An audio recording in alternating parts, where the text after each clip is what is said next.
A third-party candidate in the race for president of the United States suspended his campaign on Friday and endorsed one of the two major party nominees. It's still too early to tell exactly how the endorsement could reshape the race, but Erie News Now Washington, D.C. correspondent Brendan Scanlon has more for us tonight.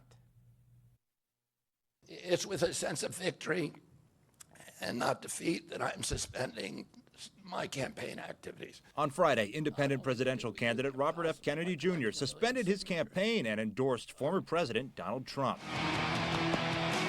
In his 2023 campaign launch, Kennedy pulled as high as 20% in some early polls. For a third-party candidate, RFK held his ground in the polls for several months. Some experts believe it's because he was viewed as a viable alternative to President Biden and former President Donald Trump. The biggest draw for RFK was that he wasn't Trump or Biden.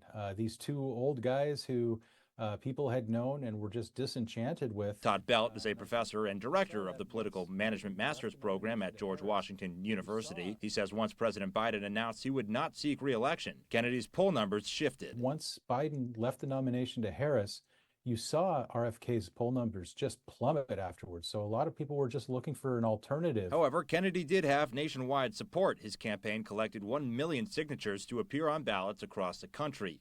The question now, how many Kennedy voters will get behind former President Trump, especially those in swing states like Pennsylvania and Michigan? Considering that the last presidential election was decided by only 43,000 voters across 3 states, this could make a difference, especially in a state like Pennsylvania where Harris is only ahead by 1% or still within the margin of error. Brendan Scanlon reporting, and Belt says Trump could see a slight boost, but it's just too early to tell if that will be enough. RFK's name will appear on ballots in most states, especially those that are safe blue or safe red. However, in about the 10 battleground states or swing states where RFK said his presence would be a spoiler, he plans to remove his name from the ballot.